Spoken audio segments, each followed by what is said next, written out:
Hello everyone, how are you all? I hope you all are fine. आज है 28 अक्टूबर 2025। अब हम शुरू करने जा रहे हैं अपना आज का current affair news analysis in detail में। देखेंगे क्या क्या न्यूज आज इंपॉर्टेंट है। तो सबसे पहले हम आते हैं अपने हेडलाइन पे। तो सबसे पहले बात करेंगे हम news Maha medtech mission launch to boost India का मेडिकल टेक्नोलॉजी इनोवेशन से रिलेटेड।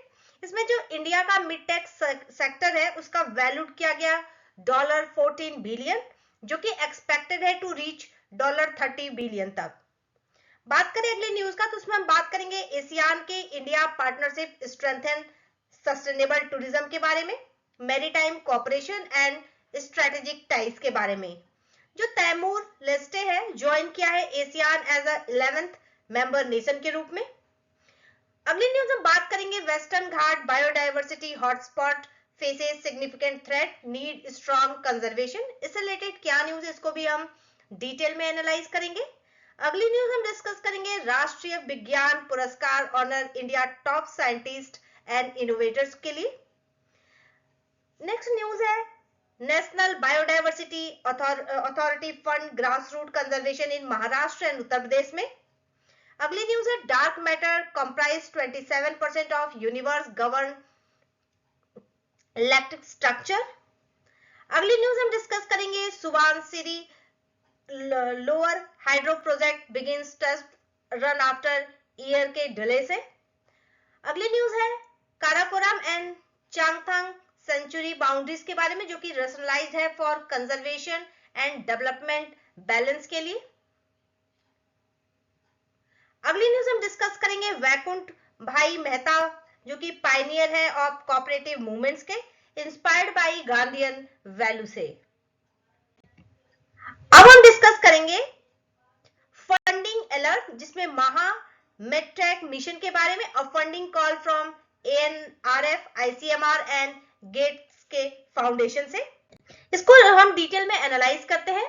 तो जो महा मेडटेक मिशन है लॉन्च हुआ by ANRF, that is Anusandhan national research foundation के द्वारा in collaboration with ICMR and the gate के फाउंडेशन से।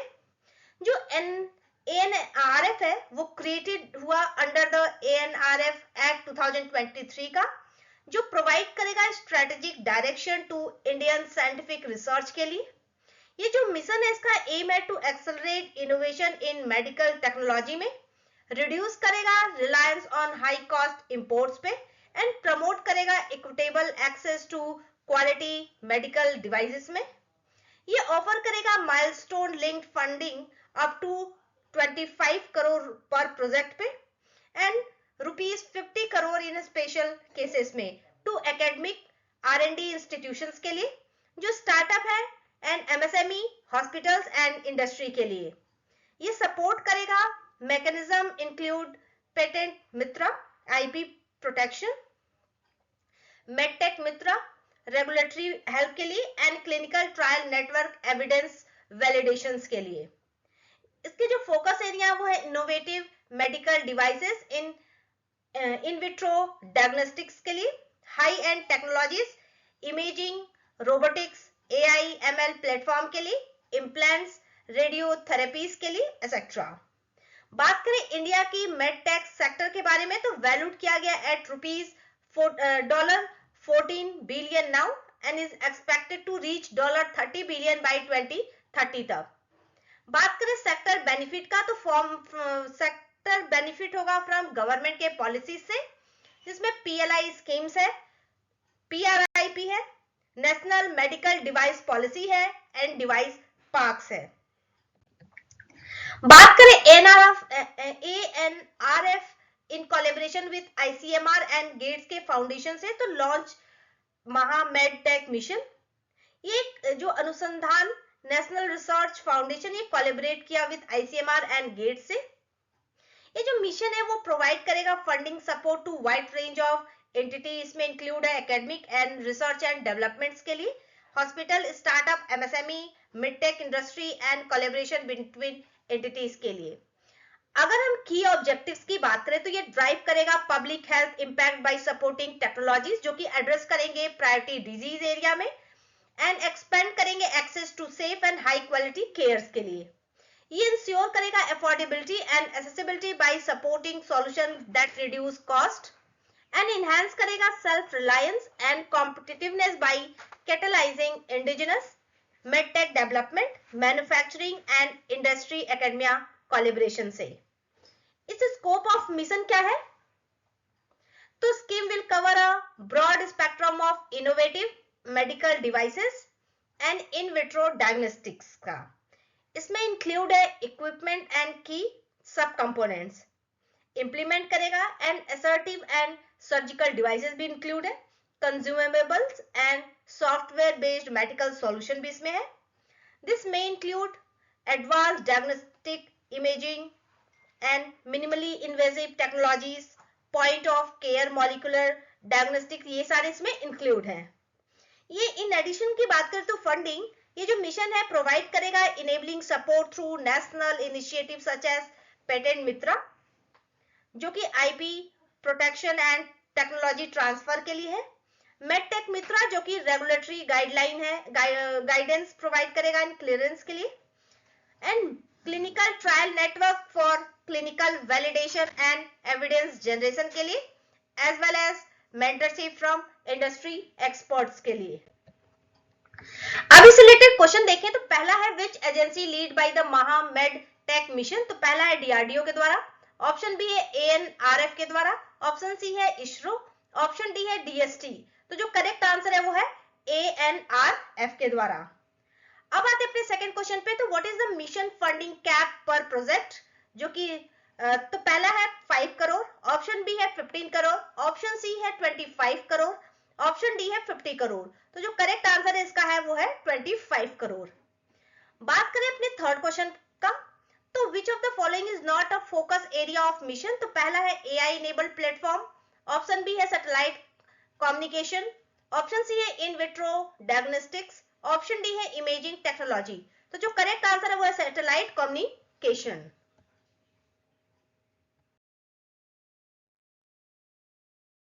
डिस्कस करेंगे एशियान के बारे में, इससे रिलेटेड क्या न्यूज इसको डिटेल में एनालाइज करेंगे। तो सबसे पहले बात करते हैं ASEAN India summit and ASEAN in India के पॉलिसी में। तो बात करें तो 22nd ASEAN India summit saw support from ASEAN India comprehensive strategic partnership 2026-2030 तक। माइलस्टोन की बात करें तो adoption of joint statement on sustainable tourism हुआ 2026 में। Named year of maritime corporation जो कि साउथ ईस्ट में है।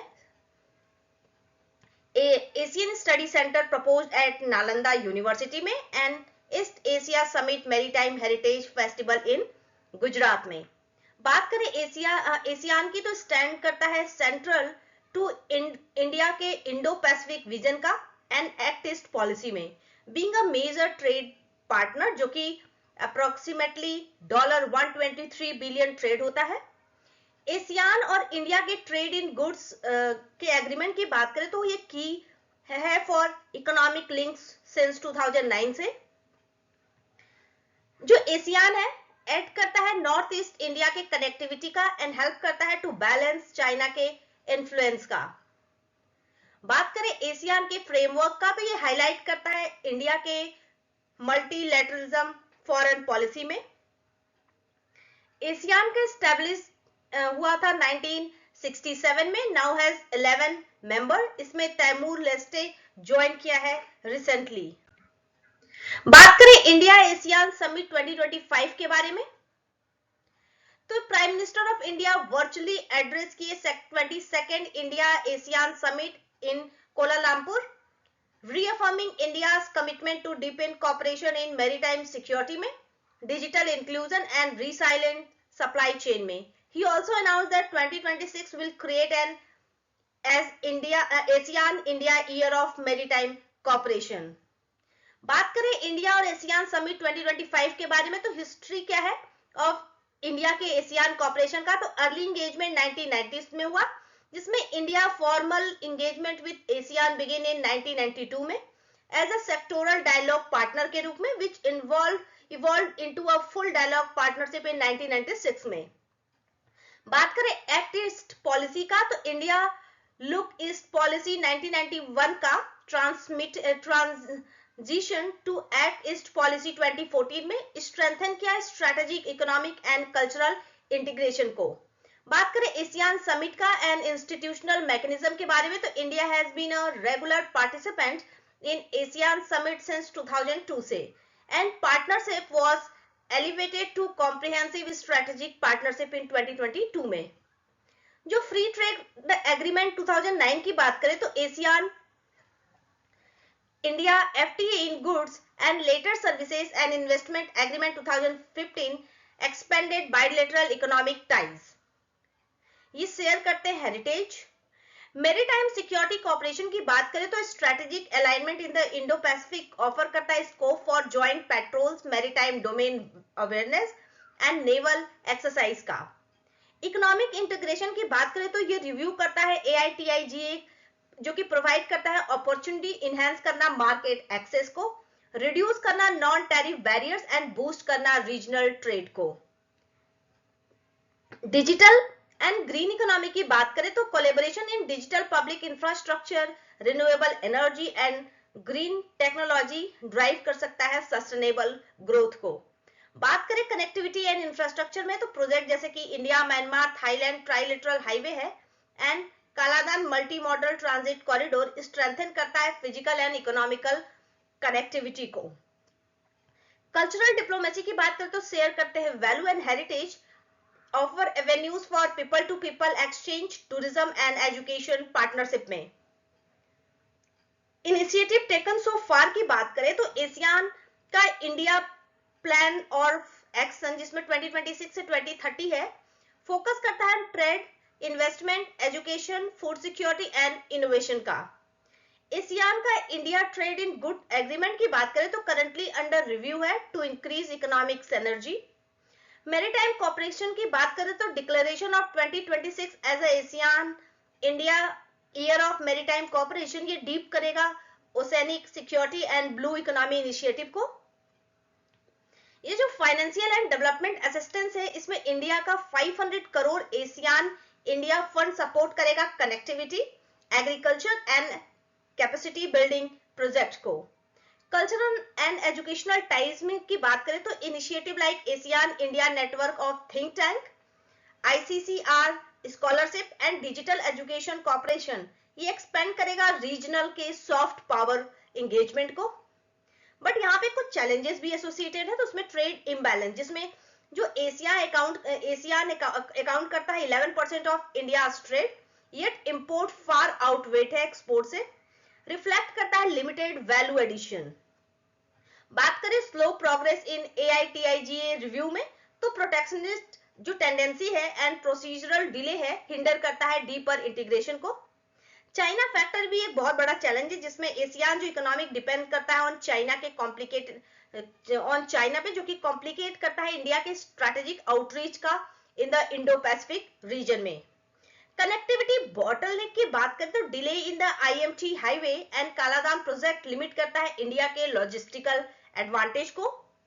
डाइवर्स प्रायोरिटीज की बात करें तो ASEAN principle of neutral and India strategic tilt towards Quad sometime leads to hesitation to collective alignment से। अब हम बात करेंगे वे फॉरवर्ड। इसमें एक्सेलरेटेड इकोनॉमिक इंटीग्रेशन एक बहुत अच्छा वे फॉरवर्ड हो सकता है, जो कि fast track the AITIGA review and expand करेगा cooperation in service and digital trade में। इनहेंस करना मैरीटाइम प्रेजेंस का, इसमें ऑपरेशनलाइज करना चाहिए joint naval exercise and blue economy partnership under 2026 maritime framework में। ये डीपन करेगा कनेक्टिविटी को करना चाहिए, जिसमें expedite physical, digital and energy connectivity corridor जो कि लिंक करे north east India with south east Asia से। इंस्टीट्यूशनल स्ट्रेंथनिंग, जिसमें रेगुलर ट्रैकिंग होनी चाहिए, इनहेंस करेगा strategic trust and policy coordination. Balance करना चाहिए डिप्लोमेसी, जैसे कि मेंटेन करे एशियान के सर्टेनिटी एंड इंश्योर करे inclusive Indo Pacific cooperation that complement Quad के इनिशिएटिव का। अब इसे रिलेटेड क्वेश्चन देखते हैं। तो पहला है which country recently joined ASEAN as a 11th member? तो पहला है लाओस, सेकंड है वियतनाम, ऑप्शन सी है तैमूर लेस्टे, ऑप्शन डी है कंबोडिया। तो जो करेक्ट आंसर है वो तैमूर लेस्टे, ये करेक्ट आंसर है।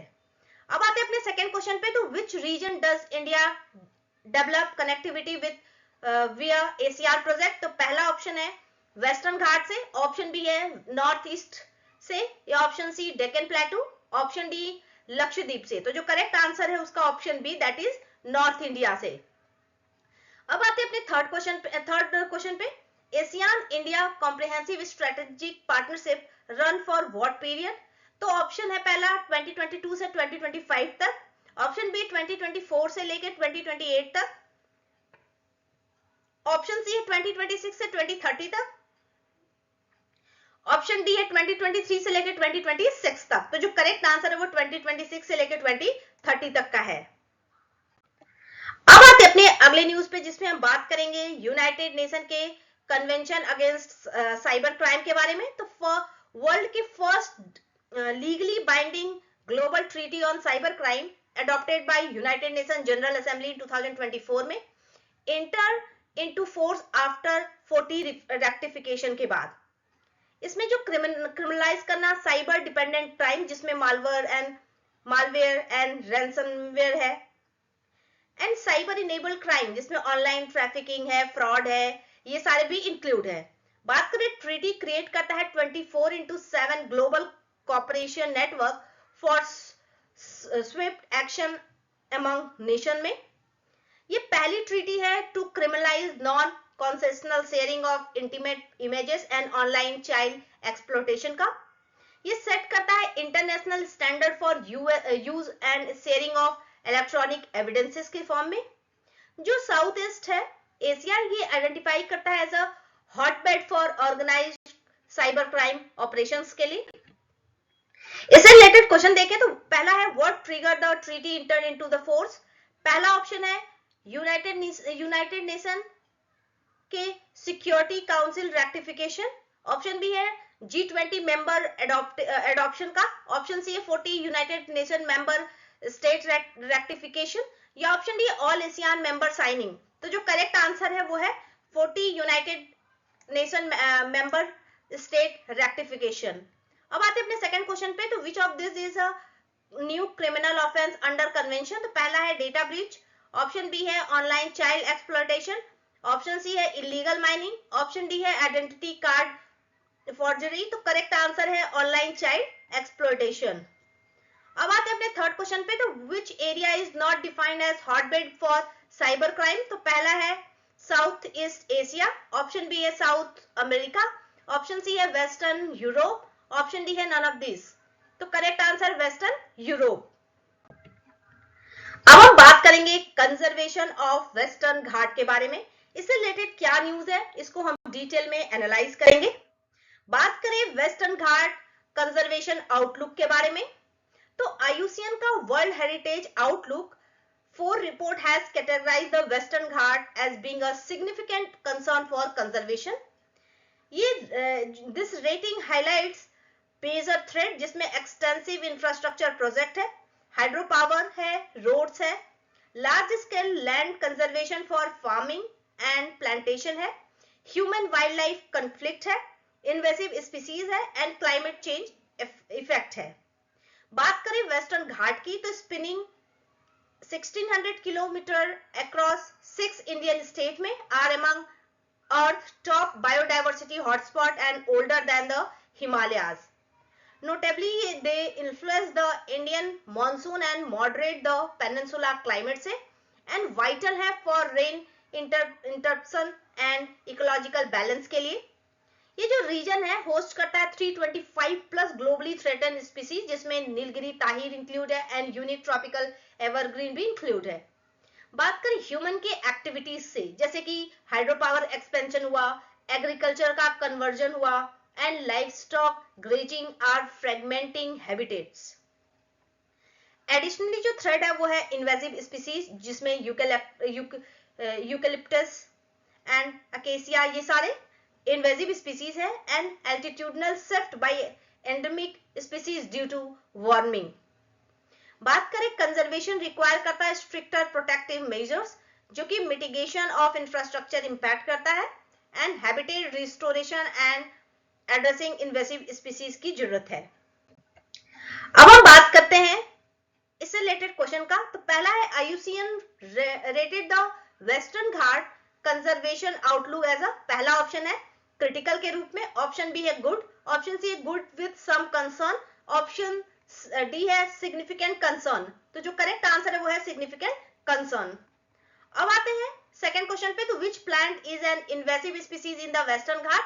तो पहला है बैम्बू ट्री, ऑप्शन बी है रोजवुड, ऑप्शन सी है अकेशिया एंड ऑप्शन डी है सैंडलवुड। तो जो करेक्ट आंसर है वो है अकेशिया। अब आते अपने थर्ड क्वेश्चन पे। तो which unique animal is endemic to the western Ghat? तो पहला है रेड पांडा, ऑप्शन बी है नीलगिरी ताहिर, ऑप्शन सी है इंडियन राइनोसोरस, ऑप्शन डी है एशियाटिक लायन। तो जो करेक्ट आंसर है वो है नीलगिरी ताहिर। अब आते अपने अगले न्यूज का जिसमें हम बात करेंगे राष्ट्रीय विज्ञान पुरस्कार 2025 के बारे में। इससे रिलेटेड क्या न्यूज है इसको भी हम डिटेल में एनालाइज करेंगे। बात करें राष्ट्रीय विज्ञान पुरस्कार 2025 के बारे में, तो गवर्नमेंट ने अनाउंस किया है Rashtriya Vigyan Puraskar, India's highest honour for science technology and innovation के लिए।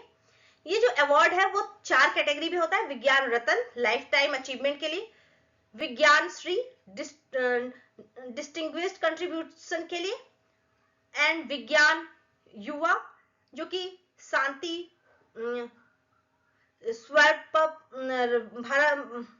भरतनागर के लिए जो कि यंगेस्ट साइंटिस्ट के रूप में, एंड विज्ञान टीम जो कि टीम वर्क के रूप में इनको दिया जाता है। फिजिक्स जो फिजिशियन है उनकी बात करें तो professor Jayant Vishnu Narlikar was posthumously conferred the विज्ञान रत्न for his work on the Hoyle-Narlikar gravitational theory में and alternative to Big Bang cosmology में। ये जो अवार्ड है इसका एम है to inspire future generation and recognize करना डाइवर्स साइंटिफिक अचीवमेंट में। बात करें तो ये जो अवार्ड की बात करें तो जो विज्ञान रत्न अवार्ड मिला वो जयंत विष्णु नार्लिकर को मिला जो कि फिजिक्स के लिए मिला फील्ड में, एंड विज्ञान श्री ज्ञानेंद्र प्रताप सिंह को मिला एग्रीकल्चरल साइंस में, विज्ञान श्री जो मिला यूसुफ मोहम्मद शेख को एटॉमिक एनर्जी के लिए, विज्ञान श्री के थंगराज को मिला बायोलॉजिकल साइंस के लिए, विज्ञान श्री प्रदीप थालापिल को मिला केमिस्ट्री के लिए, विज्ञान श्री अनिरुद्धा को मिला इंजीनियरिंग साइंस के लिए। बात करें अगर राष्ट्रीय विज्ञान पुरस्कार के बारे में तो ये एक नेशनल अवार्ड है instituted by the government of India to recognize the contribution of outstanding research in field of science, technology and innovation के लिए। इसके बैकग्राउंड की बात करें तो institution of this award was announced in January 2024 में and the name of the first set of awardee was announced on 7th August 2024 में and awardee was distributed। जो अवार्ड है वो डिस्ट्रीब्यूट हुआ 22 अगस्त 2024 में a day ahead of national space day के। 2025 में award was announced on 25 अक्टूबर 2025 में। ये जो अवार्ड है वो कंसिस्ट करता है certificate signed by president of India and a medallion. Eligibility की बात करें तो साइंटिस्ट होने चाहिए, टेक्नोलॉजिस्ट होने and innovation working in government और private organisation in India who has done highly impactful research, discovery or innovation are eligible for award. However, ये जो person है of Indian origin के होने चाहिए and working abroad are also eligible for this award. Selection process की बात करें तो जो nomination होता है for award was initially scrutinized by 17 members panel headed by principal scientist के द्वारा principal scientific advisor के द्वारा to government of India from a list of nominated person. Other जो मेंबर होते हैं panel are secretariat of 6 science ministries department, 4 select president of the science and engineering academia से होते हैं एंड 6 डिस्टिंग्विश्ड साइंटिस्ट होते हैं technology from different field of science and technology से। जो नॉमिनेशन होता है can be made by an any individual, institution, state government, department and ministry of government of India के द्वारा, head of national science body etcetera. ये जो panel है वो रिकमेंड करते हैं name to the ministry of science and technology का, who perform the final selection of awardees. In 2024 the inaugural year of the award के रूप में the minister is believe to have overruled the scientific committee to exclude scientists seen as a critical of government, leading several scientists to write to the government objecting to this method of selection। ये रहा हमारा राष्ट्रीय विज्ञान पुरस्कार के बारे में। इससे related question देखें तो पहला है which is the highest science award announced by the government of India 2025 में। तो पहला है शांति स्वरूप भटनागर, ऑप्शन बी है पद्म विभूषण, ऑप्शन सी है विज्ञान रत्ना, ऑप्शन डी है भारत रत्ना। तो जो करेक्ट आंसर है वो है विज्ञान रत्ना। अब आते हैं सेकंड क्वेश्चन पे। तो professor Jayant Narlikar contributed to which area. तो पहला है कॉस्मोलॉजी एंड ग्रेविटी में, ऑप्शन बी है कंप्यूटर साइंस में, ऑप्शन सी है प्लांट जेनेटिक्स में, ऑप्शन डी है बायोकेमिस्ट्री में। तो जो करेक्ट आंसर है वो है कॉस्मोलॉजी एंड ग्रेविटी में। अब आते हैं थर्ड क्वेश्चन पे। तो which category for the team innovation. तो पहला है विज्ञान श्री, ऑप्शन बी है विज्ञान रत्ना, ऑप्शन सी है विज्ञान टीम एंड ऑप्शन डी है विज्ञान युवा। तो जो करेक्ट आंसर है टीम के लिए तो विज्ञान टीम है इसका करेक्ट आंसर है। अब हम बात करेंगे अगली न्यूज जिसमें बायोडायवर्सिटी फ्रेमवर्क के बारे में बात करेंगे। तो बायोलॉजिकल बायोडायवर्सिटी फ्रेमवर्क फंड, ये जो हिस्ट्री एंड गवर्नेंस की बात करें तो establish by the convention on biological diversity at COP 15 2022 में। एक्सपेंडेड गवर्नेंस की बात करें तो council, expanded observer, auxiliary body, advisory group of non sovereign contributors होते हैं। रिसोर्सेज की बात करें तो फ्रॉम ऑल सोर्सेस होते हैं। कंट्रीब्यूशन ऑन रोलिंग बेसिस होता है। अप्रॉक्स $386 मिलियन टू डेट होता है। प्रोजेक्ट प्रोसेसेस एंड एलोकेशन की बात करें तो को फाइनेंस इंकरेज करते हैं, not required. Streamline and fast project cycle होता है विद सिंगल प्रोजेक्ट मॉडलिटी। बात करें तो ये जो नेशनल बायोडायवर्सिटी अथॉरिटी की बात करते हैं हम इंडिया में, तो ये रिलीज किया जाता है बाय मिनिस्ट्री ऑफ इन्वायरमेंट के द्वारा and release fund to biodiversity management committee in Uttar Pradesh and Sikkim में। बात करें एनबीए के बारे में तो क्रिएट हुआ under the biological diversity act 2002 में टू रेगुलेट एक्सेस, इंश्योर करना कंजर्वेशन एंड इनेबल करना benefit sharing in the use of biodiversity.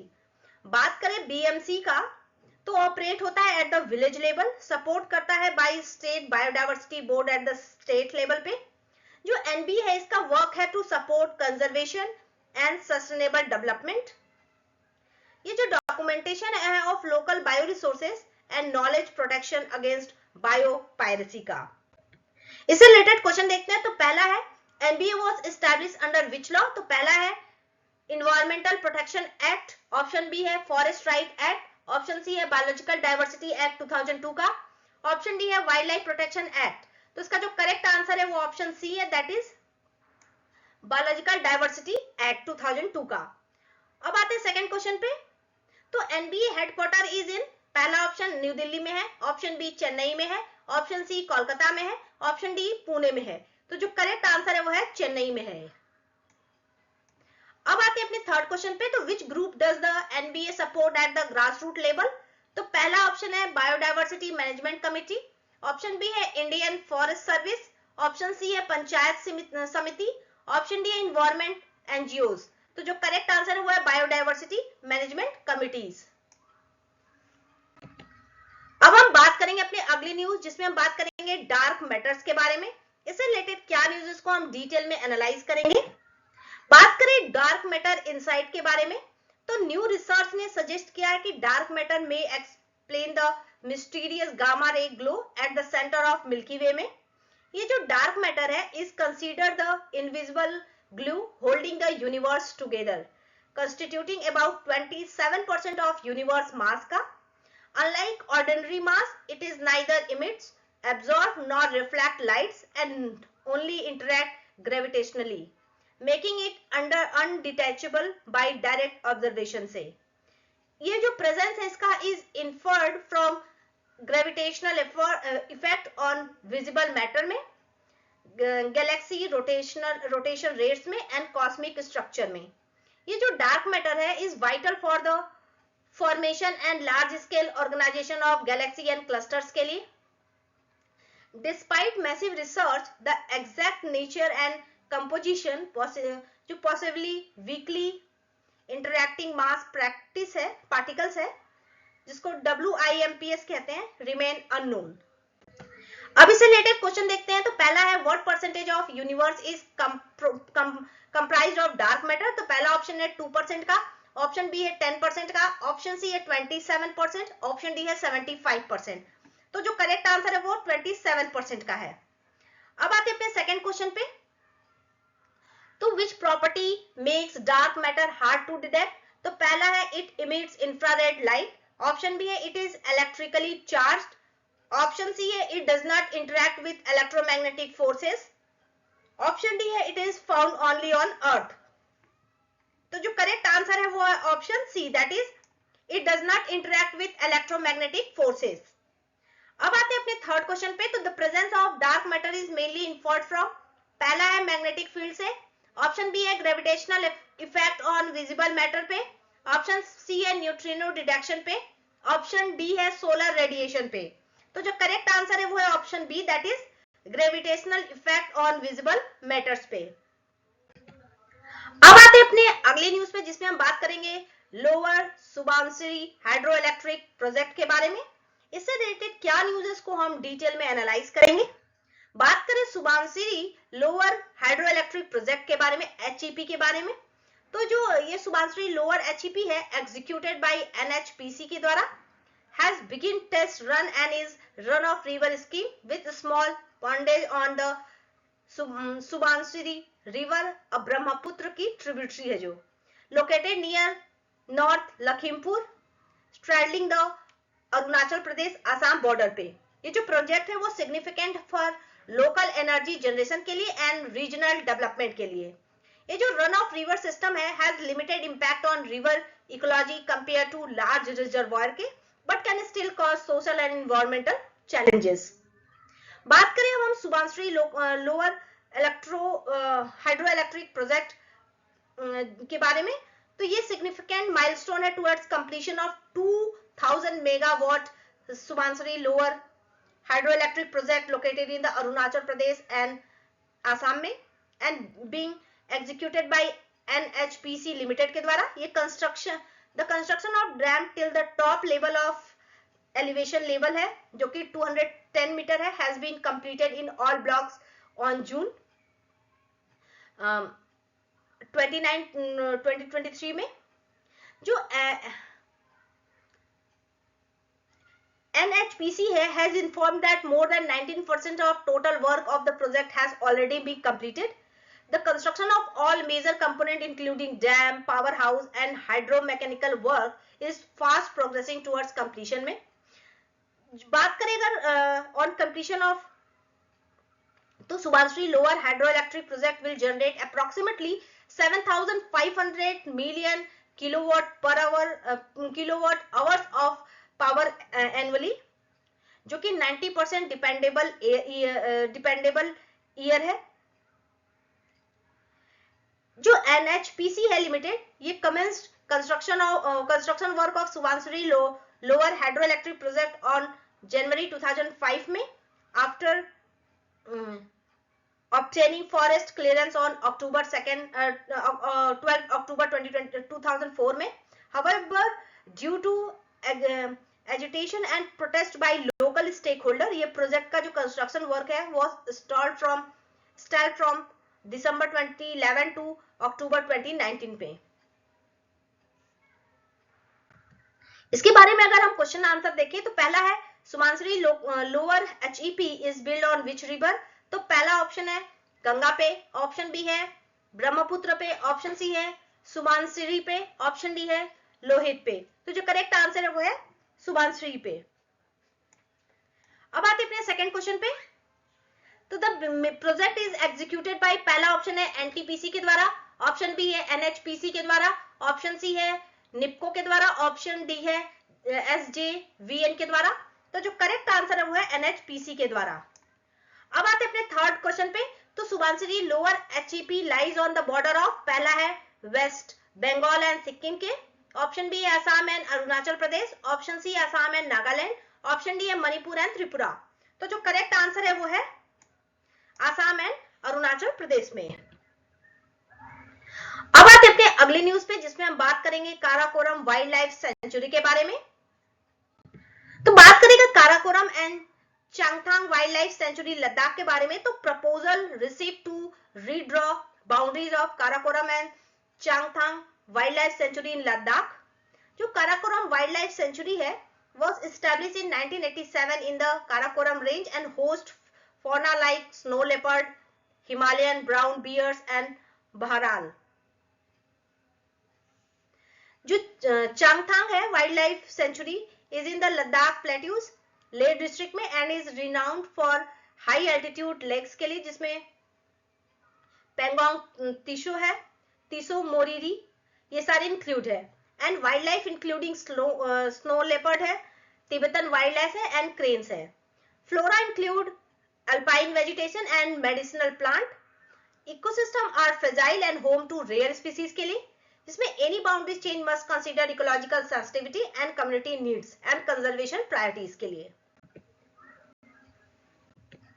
अब इसे रिलेटेड क्वेश्चन देखते हैं। तो पहला है Karakoram wild life sanctuary is located in which Indian union territory. पहला है जम्मू एंड कश्मीर में, ऑप्शन बी है लद्दाख में, ऑप्शन सी है हिमाचल प्रदेश में, ऑप्शन डी है सिक्किम में। तो जो करेक्ट आंसर इसका वो है लद्दाख में। अब आते हैं अपने सेकंड क्वेश्चन पे। तो name of famous lake in Changthang wild life century. तो पहला है डाल लेक, ऑप्शन बी है तोसो मोरिरी, ऑप्शन सी है चिलिका, ऑप्शन डी है बुलाड लेक। तो जो करेक्ट आंसर है वो है तीसो मोरिरी। अब आते हैं अपने थर्ड क्वेश्चन पे। तो which animal is not found in Karakoram wild life century. तो पहला है स्नो लेपर्ड, ऑप्शन बी है लायन, ऑप्शन सी है बहरहाल, option D Himalayan brown bear. तो इसमें तीनों सही है, बाकी जो लायन है नहीं पाए जाते हैं।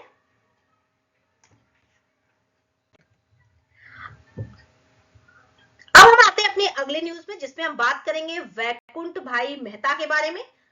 इनसे रिलेटेड क्या न्यूज है इनको भी हम डिटेल में बताएंगे। तो वैकुंठ भाई मेहता कोऑपरेटिव मूवमेंट विस्म पितामह, इनके बारे में डिस्कस करें तो बर्थ एनिवर्सरी ऑफ वैकुंठ भाई मेहता 1891 से लेके 1964 तक हुआ। Celebrated known as the Bhishma Pitamah of India's cooperative movement का। He served as a chief executive of Maharashtra state cooperative bank for 35 years, जिसमें ministry of finance and corporation in Bombay state था। एंड फर्स्ट चेयरमैन है of Khadi and village industries commission के। इनको award किया गया as a Kaisar-i Hind medal in 1916 में for cooperative services के लिए। ये ट्रस्टेड एसोसिएट थे of Gandhi ji in the khadi movement में। इनकी जो लिगेसी थी is the spread of cooperative banking and empowerment at the grass root level पे। अब इससे रिलेटेड क्वेश्चन देखते हैं। तो पहला है वैकुंठ भाई Mehta is associated with which movement. तो पहला है इंडिपेंडेंस से, ऑप्शन बी है कोऑपरेटिव मूवमेंट से एसोसिएट थे, ऑप्शन सी है पीजेंट से, ऑप्शन डी है सिविल राइट से। तो इसका जो करेक्ट आंसर है वो है वैकुंठ भाई मेहता जो एसोसिएट थे वो कोऑपरेटिव मूवमेंट से एसोसिएटेड थे। अब आते अपने सेकंड क्वेश्चन पे। तो विच medal did Mehta receive in 1916 में। तो पहला है भारत रत्न के द्वारा से उनको नवाजा गया था, ऑप्शन बी है पद्मश्री से, ऑप्शन सी है केसरी हिंद, ऑप्शन डी है अशोक चक्र से नवाजा गया था। तो जो इसका करेक्ट आंसर है उनको केसरी हिंद के मेडल से इन्होंने केसरी हिंद मेडल रिसीव किया था 1916 में। अब हम बात करेंगे अपने थर्ड न्यूज पे क्वेश्चन पे। तो which sector did Mehta most lasting legacy impact. तो पहला है एजुकेशन सेक्टर पे इंपैक्ट हुआ, ऑप्शन बी है कोऑपरेटिव बैंकिंग पे इंपैक्ट हुआ, ऑप्शन सी है शिपिंग पे इंपैक्ट हुआ, या ऑप्शन डी रेलवेज पे। तो जो इनका जो इंपैक्ट हुआ, मोस्ट लास्टिंग इंपैक्ट हुआ, वो कोऑपरेटिव बैंकिंग पे इंपैक्ट हुआ। तो ये रहा ऑप्शन बी इसका बिल्कुल सही आंसर है। तो ये रहा आज का हमारा पूरा करंट अफेयर न्यूज। ऐसे ही और वीडियो के लिए लाइक शेयर एंड सब्सक्राइब करें। Thank you so much.